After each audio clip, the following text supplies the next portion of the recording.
Delimir Šicki, Kuća od tople cigle i crijepa. Neko vrijeme prije rođenja bavio sam se jednim pomalo čudnim zanatom.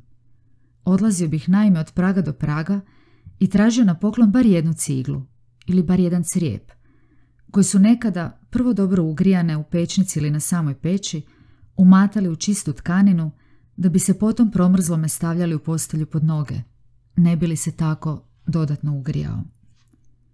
Cigla bi sve do jutra ostajala topla. Od te cigle i od tog crijepa htio sam tebi i sebi jednom negdje sazidati kuću. Ljudi su bili ovakvi i onakvi. Neki su darivali bez riječi, neki ciglu, neki crijep, neki negodovali, psovali, tukli i pljuvali. Neki rekli da im ovakav ili bilo kakav više nikada ne dolazim na oči. Neki se čudili i govorili da nisam ni čovjek, ni životinja, ni nešto treće, četvrto, peto, ni šesto.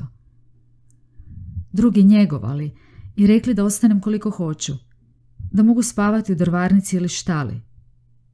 Neki se samo pomalo tužno nasmijali i ne pitajući zašto mi treba baš takva cigla i baš takav crijep.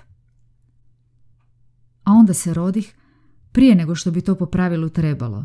Ništa strašno, tjedan, dva, najviše 3, u jedan poslijepodne, više se nitko točno ne sjeća. Ali ne stigoh sazidati i pod krov staviti skoro pa gotovu kuću. Nisam je više mogao pronaći, nisam se ni približno više mogao sjetiti gdje sam to trebao sagraditi kuću. Negdje, koncem mladosti, po svema je prestah tražiti. Nikada više nisam ništa zidao, ni jedan jedini prag, ni jedan jedini zid.